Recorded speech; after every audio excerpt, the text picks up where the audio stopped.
Okay. Hello, this is FEBS Talks, the podcast series of the Foundation for European Progressive Studies. My name is Laszlo Andor. I'm the Secretary General of FEBS, and I have a distinguished guest today to discuss peace. The guest is Professor Stephen Bronner, who is a Professor Emeritus at Rutgers University, which is the State University of New Jersey. But Stephen has had a number of important activities. For example, he's a former chair of the U.S. Academics for Peace, and he's also a chair of the Independent Experts Peace Initiative. He's also director of the International Council for Diplomacy and Dialogue in the United States of America, which I think demonstrates that you're not only a man of theory, although you are also a man of political theory, but also you have done your bit in order to promote the idea and the practice of dialogue and peace in the recent decades. So, Stephen, welcome, and thanks very much for joining FEBS in these difficult times. Well, thank you, Laszlo. I much appreciate it. I should say one thing, that the sort of background in theory helped me enormously when it came to thinking about practice. I'm surprised myself, in fact. Well, indeed. And I think in our conversation, we can touch both sides, a little bit of theory and also pretty much the practice and the current political situation. But let me start with something personal, because it might be that last time we met in New York City, and you are a New Yorker. And now, after a very long time, there is a president of the United States who is from New York. And at least ostensibly, he's someone who is trying to promote peace. So my first question would be, how do you see the rise of Donald Trump as a president? And how do you assess his initiatives for peace in the recent period? How genuine it is? Well, the first thing I would say, as sort of an ex-New Yorker, I live across the bridge now in the town of Fort Lee, New Jersey, the home of film, if I may say so, not Hollywood. How would I assess President Trump? He's, first of all, a real estate person. That, without understanding that, it's very difficult to understand Donald Trump, I think, because this is the key to his idea of what's transactional and his idea of making deals, the art of the deal, as it's known. Very often, the art of the deal comes down to this. I build a building. I order cement from you for $50. You give me the cement. I build my building. You come to me and say, well, where's my $50? And I'll say, nowhere. Sue me. And that's exactly what the person will do. And then I will come back to the person and say, or Trump will come back to the person and say, look, this can go on for 5 years. Instead of $50, I'm going to offer you $10. You want it? And very often the person will take it. This is one of the key elements to Trump's policy, is the use of litigation, the use of loopholes to try and get his way. I think he's the first president who's done it this way, and with such consistency. By the way, in terms of foreign policy, the deal that he has offered Ukraine about sharing the minerals is exactly this kind of deal. In other words, first we invest, then the minerals come out, then the United States pays for the minerals. And there's or its share of the minerals. And the full share is not going to be coming. Well, I think you are already zooming on the critical question of this period, which is the war in Ukraine, and whether after 3 years and a half, we are getting closer to an end of this. And since the Alaska summit, when the two presidents met, the president of Russia and the United States, I think people may have an expectation that something would be forced upon Ukraine. But as it looks currently, this would be quite horrible end. So, is the choice today between the continuation of the horror or a horrible end, or is there something else too? Well, I think that there are various suggestions which can be made with regard to the future, and these I tried to develop in both some of my writings and in the work for that's been done for ICDD USA. And it would seem to me that the way to begin, what can be done, what are the suggestions I would offer? It seems to me this. We would, first of all, like to see the seizure of the $300 billion in Russian assets.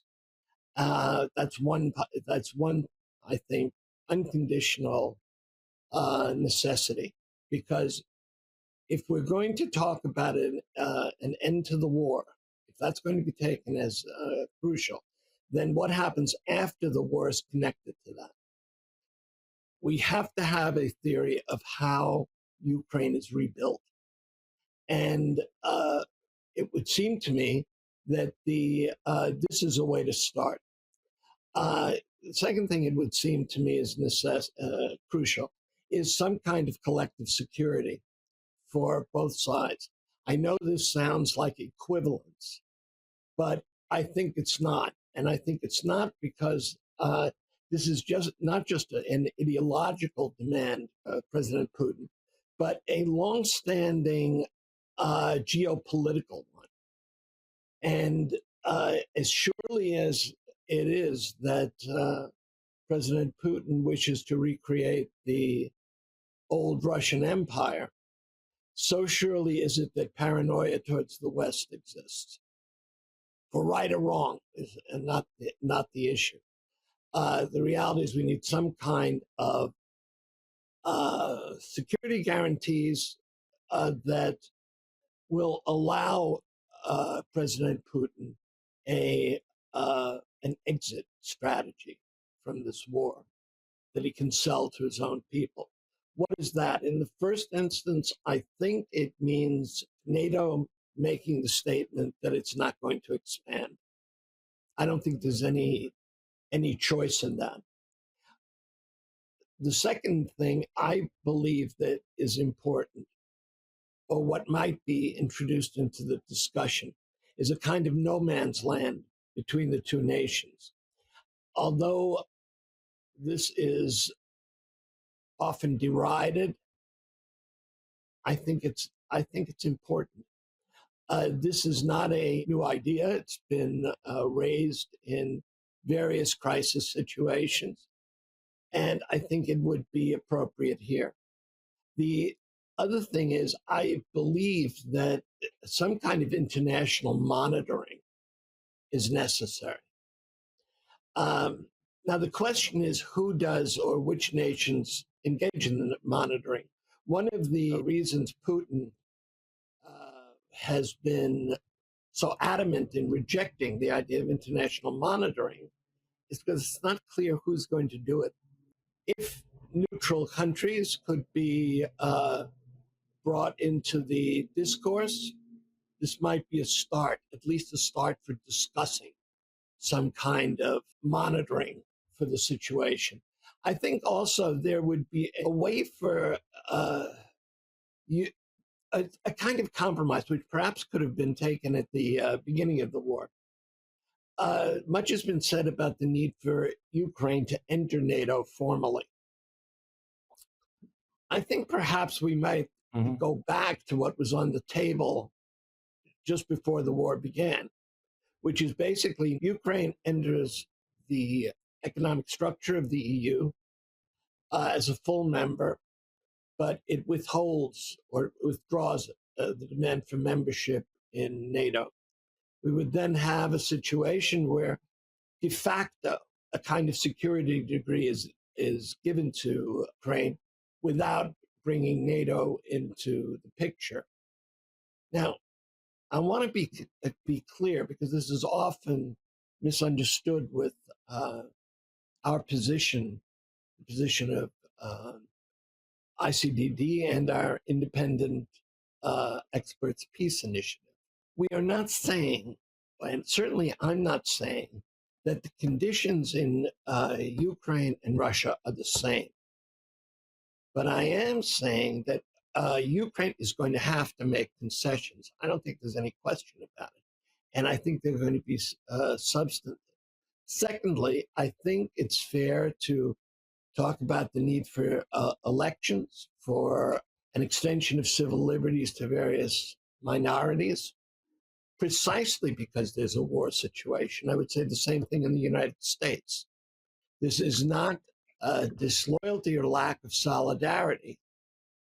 Real solidarity means there has to be an open conversation between allies. You have given a lot of details about perhaps a peace vision. Do you base this on some previous experience? Is there a comparator of this war, or is there a kind of peacemaking experience from the past which can inspire all these approaches which you explained? You asked the most sort of difficult question, Laszlo, I must say.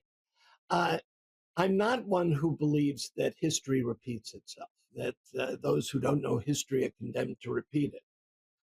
Often those who know history make the biggest mistakes. A case in point would be belief in the dominoes theory with regard to Vietnam. The discussion about appeasement that is floating all over Europe, that discussion also came up when during the Vietnam War in the United States. Do we appease the worldwide spread of communism, or do we stand up against it in Vietnam? I don't think I guess the closest, weirdly enough, the closest conflict that I see here is in a certain way Ireland with regard to England. And that was a conflict that went on, as you know, forever.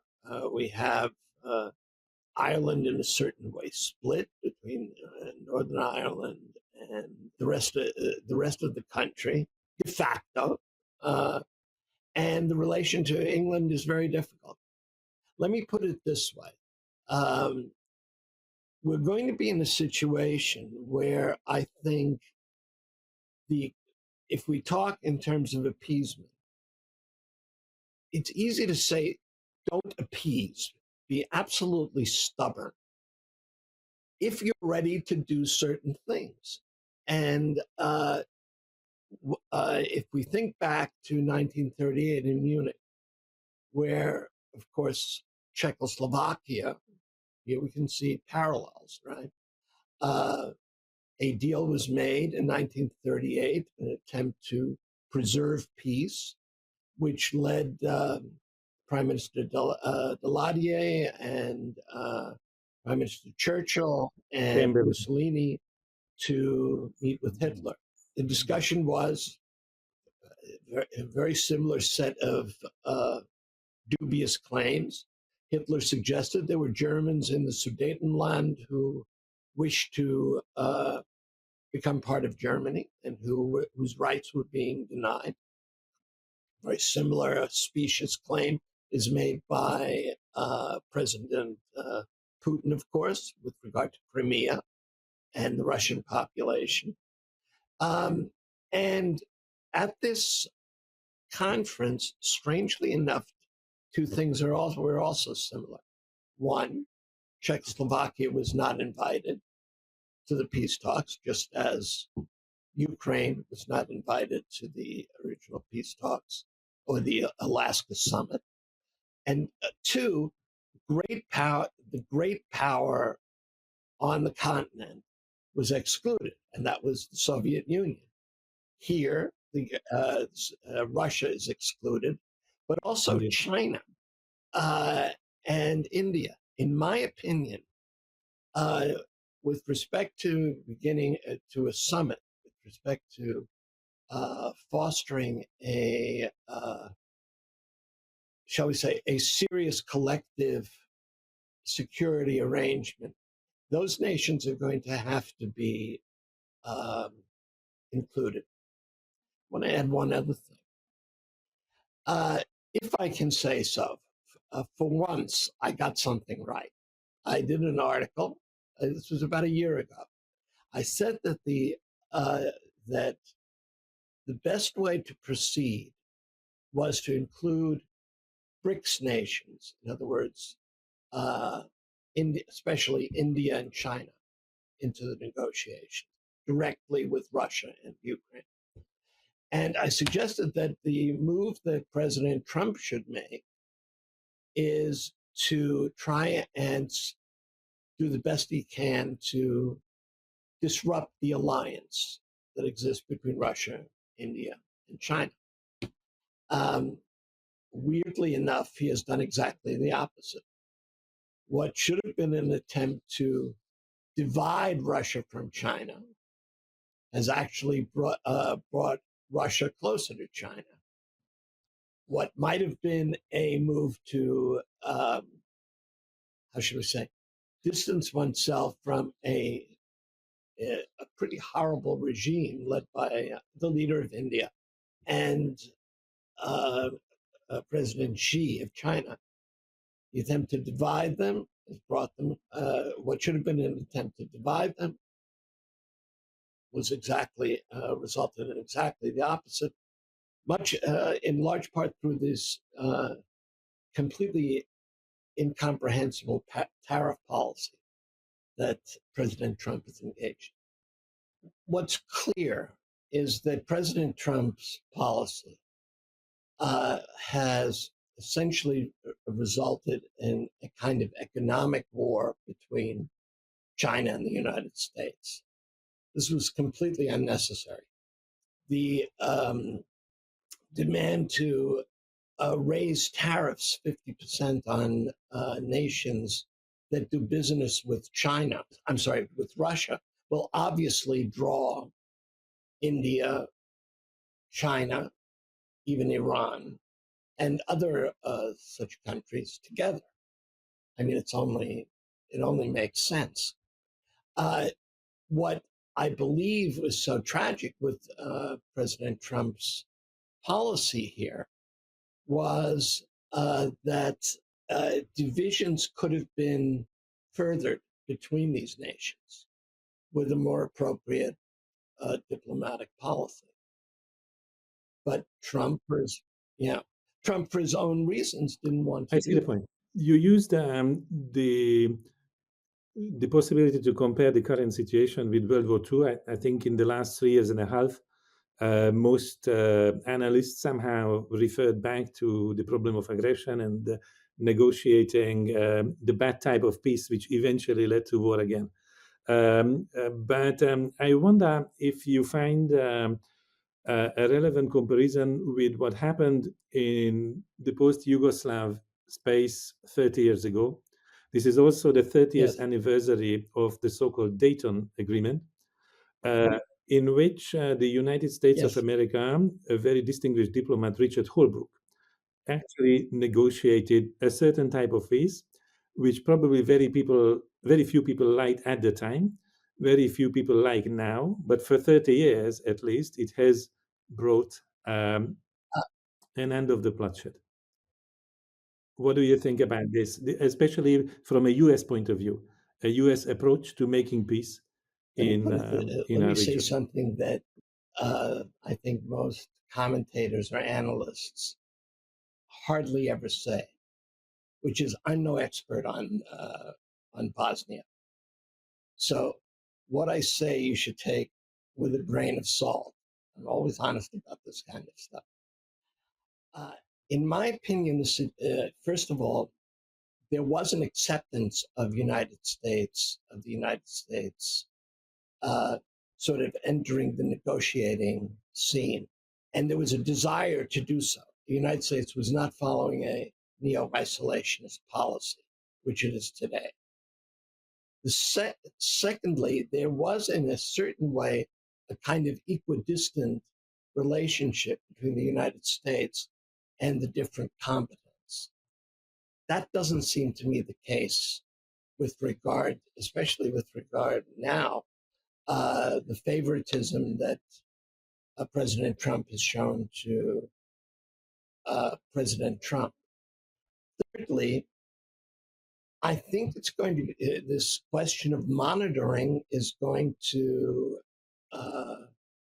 come into play. Mr. Holbrooke sort of used this as his signature approach, or as a singular tactic, which made sense since he was able basically to get all nations, all participants to agree that monitoring, especially by United States forces, many of whom are still there, was a realistic possibility. If that monitoring by the United States neither is not acceptable to participants, or monitoring by NATO or EU states, if that's not acceptable, that's not going to work, I think. I think also the I see the point. how should I say, the attitudinal ground has shifted, if I can put it this way. I don't think the American constituency is willing to accept sort of an endless engagement here. Because I mean, again, I'm no expert, but this is just from what I know. The tensions in Yugoslavia, in the former Yugoslavia, are still real. They still have to be tempered by external forces. Could be wrong on this, but this is sort of what I've picked up. I don't think that's going to work. I think that we have to use as not an example of peace, but an example of the problems. I think we have to go back to Munich, and particularly in this regard. And as the Secretary General of one of the most important advisory bodies with regard to Europe, I'm going to throw this back to you. Let's say, just hypothetically, we make the deal. Ukraine makes the deal and says, okay, we'll hand over parts of Donbass, parts of and Crimea, and Putin, for the moment, says, I will give up the demands of the territories that I don't get control. Purely hypothetical. Because that's basically what happened in Munich. Hitler said, this will be my last demand. I will make, I have no designs on the rest of Czechoslovakia. And of course, you see how that turned out. Now, what happens if we get the deal, right? And Putin takes the concessions and then tries to gobble up the rest of Ukraine. What do we do then?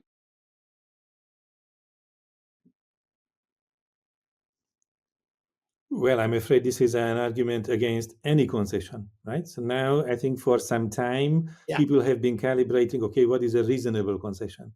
But at some point you arrive to the conclusion that no concession can be reasonable. You can't, at the same time, you can't simply start with that assumption, right, as a proponent of peace. So what you want to try and do is be very cautious and be very clear about how you build up a deterrent. I mean, that's all that can be done, of course. Can I ask you about your expert community? Because recently you organized a conference in Portugal about war and peace and security. And you brought together experts from many different countries who probably never met before.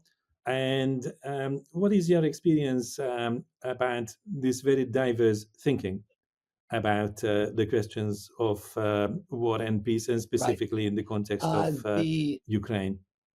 We call it the Independent Experts Peace Initiatives, which was put together by, which is a network that was organized of intellectuals and experts, intellectual experts and activist experts on a particular region and conflict. That was, of course, Russia, Ukraine.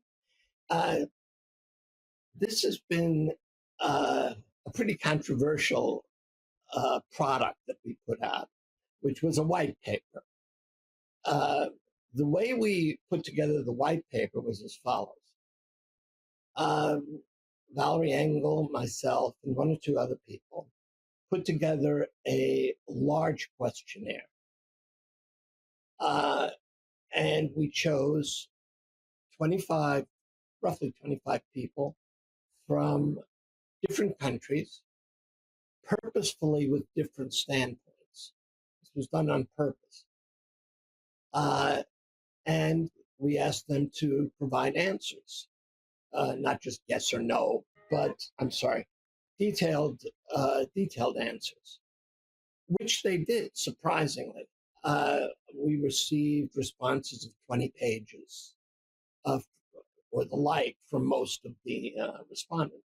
Then we collated the results and put forward a document basically that no one could agree with fully, but that tried to integrate the standpoint of others.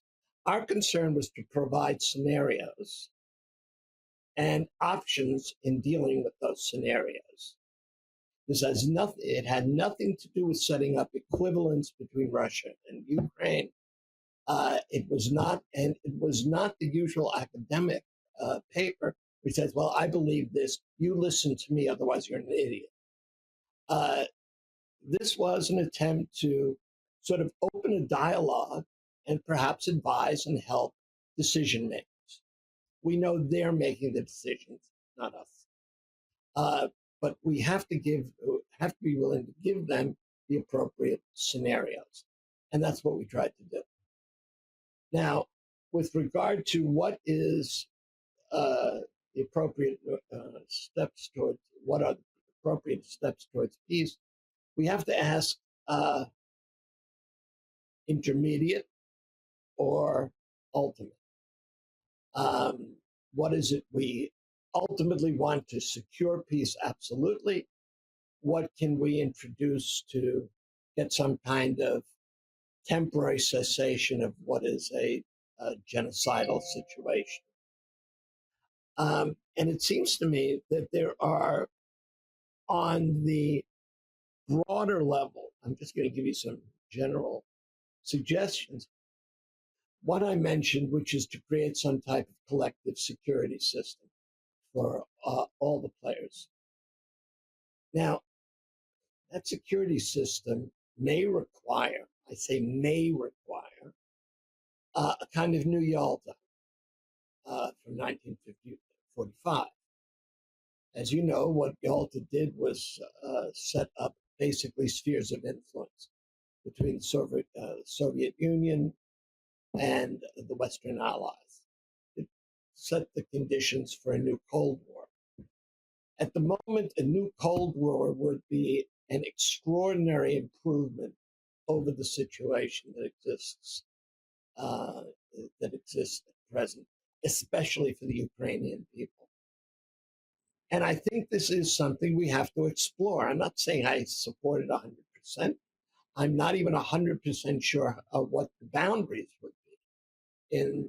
At Yalta, especially after the war, it was clear what the boundaries were. The boundaries were when the armies stopped. We can't use that as the boundary anymore because many of the claims, especially those made by President Putin, are for areas that Russia doesn't control. But I think the idea is that some type of security arrangement on this style is going to be necessary, if not de jure, then de facto. I think this is also going to mean that there are going to be red lines that can't be crossed. Stephen, you mentioned Yalta, and I think for having a full picture, I think it's important to say that there was, on the one hand, indeed a decision about Germany, Yeah. how to occupy Germany between the victorious powers. On the other hand, at the same time, they That's decided true. about the establishment of the United Nations, which means to create a multilateral system in which everybody would be at some point included. Not everybody was included immediately in the United Nations system, but slowly, the puzzle became full, and maybe that's also a necessity. When we think about this, not simply about dominance and influences, but also what happens to the grand total, right? What happens to I think that's exactly right, Laszlo. Uh, and I think actually there's sort of a transition that can be made. If the negotiation table is open to Ukraine, Russia, the United States, uh, European Union, China, India, in other words, all the direct and indirect participants, I know it's tough to negotiate in that way. If the negotiation process were set up in that way, the foundation would be laid for the kind of When I come transnational back or to your international expert community. group, which you brought Yes, together, I wonder how deeply the question of culture and understanding came up when discussing peace, because probably peace is also a matter of culture, mutual understanding, reconciliation. And I was yes, wondering whether you give any significance to the endeavor to prevent wars, right? So it's not simply to end existing war, end ongoing wars, but also to of invest course. in the prevention of violence and interstate wars. That's the primary thing, in fact. For us, or for me, that this is absolutely primary. It's the prevention. Uh, even Kant once said there would never be perpetual peace. It only provides a kind of regulative ideal for activities taken in the name of peace. The culture thing is very interesting, and I will be honest about it, even though I guess both sides that I mention here will disagree and be shocked. I think for people on the far left, people who are like myself who went through the Vietnam era in the United States and who saw the kind of imperialist policies that were carried on by Nixon, by Reagan, by Bush, and then later. It's very hard uh, to analyze a situation where the United States isn't a villain. It's an embarrassing thing to say, but I think it's true. On the other hand, from those who are simply legitimately shocked by the genocide or quasi-genocide of those who are suffering bombings from Russia, there is almost a kind of Russophobic aspect to their analyses. In a certain way, both sides have a point, right? But the Russophobia gets in the way of trying to prevent further conflict. The goal, I think, we have, the challenge that's in front of us, is how do we take um, issues which are Mm. so ideologically charged and move them to a basis where material interests become clear and exit strategies are given, both sides, and it becomes possible to be, if I can put it this way, more instrumental and realistic in getting in getting some kind of solution. Yes. The problem is ideology is always tough to compromise. Material interests are, I won't say easy, but easier. Easier. Yeah, Indeed. That's how I would view this. Stephen, we have talked a lot about Ukraine, and obviously this is very much in the center of the interest of many of us. At the same time, you mentioned Ireland, I mentioned Bosnia, but there is one other war which we must mention, because without this, our conversation would not be complete, and that's the situation in Gaza. Why do you think the Europeans focus so much on Ukraine and somehow appear to be either ignorant or even irresponsible concerning the situation in Gaza? Well, I think one reason is, as complicated as Ukraine and Russia, the conflict between them is, and as intransigent as the two sides are, it's much worse in Palestine and Israel. And also, of course, the second part is another reason is it's less immediate.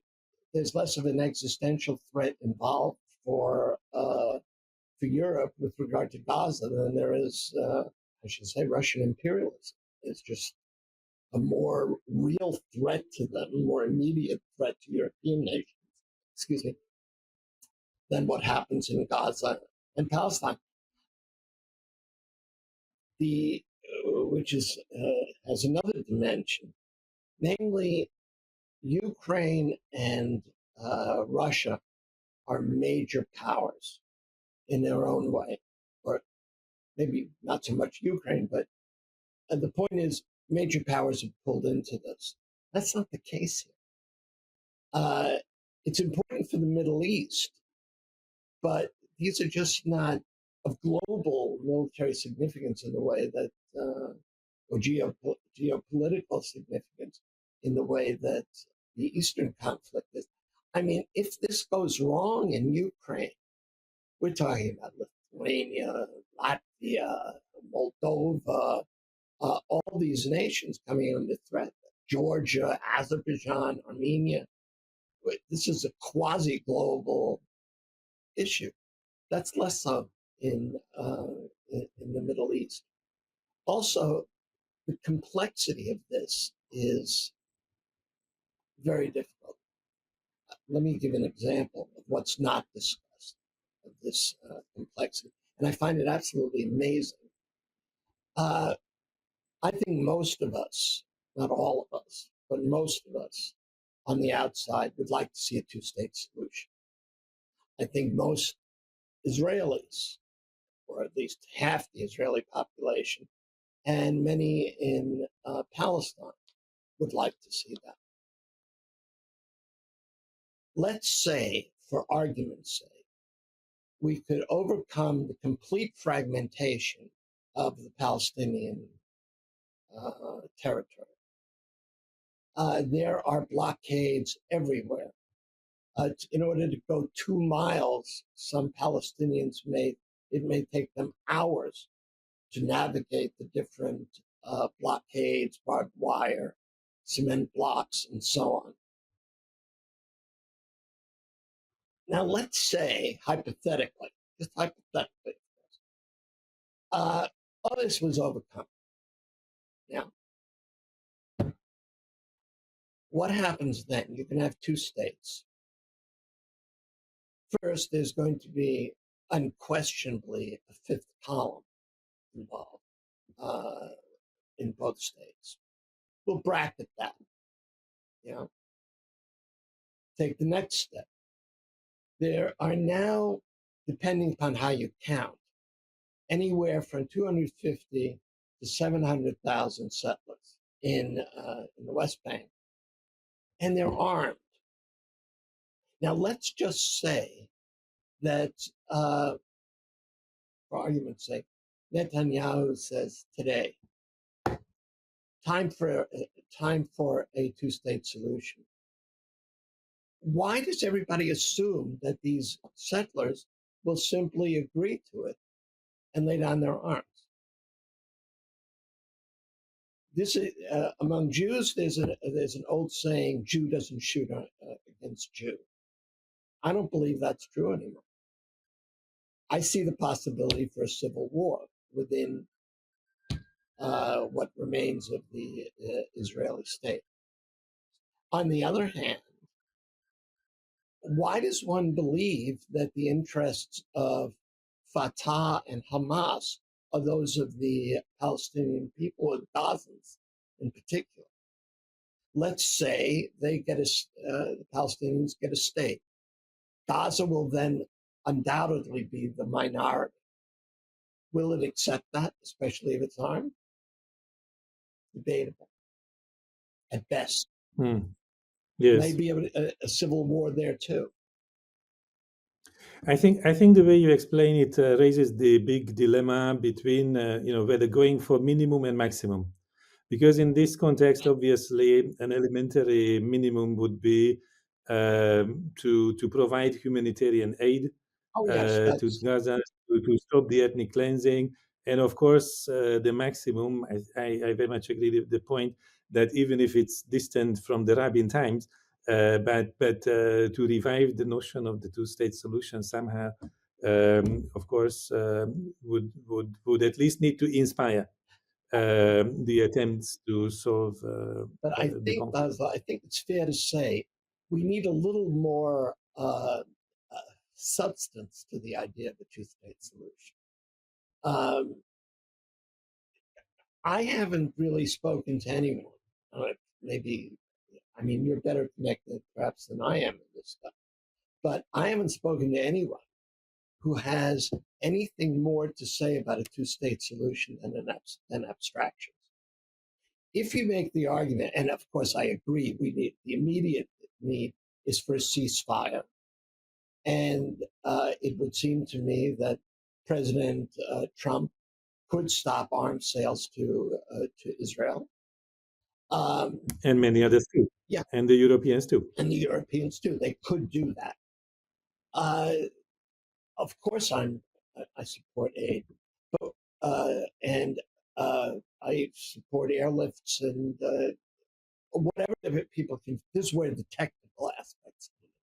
But why is there this assumption that Hamas actually wants to improve the situation of Gaza? The more, and there's an argument to be made that the worse conditions get for the people of Gaza, the more they will rally around the government that claims to represent them. There's so much in that's not clear here. And if we simply get the ceasefire, simply get aid sent over, we're right back where we began. We've had close to 70,000 people killed, the entire infrastructure of Gaza destroyed, arguments about possibilities of depopulation manifest, and Israel turned even more into a pariah than it was. This is not exactly shall we say, a happy solution. I think we have to start with the assumption with Gaza, not with nonsense like from the up to the sea, basically the creation of one state. We can't.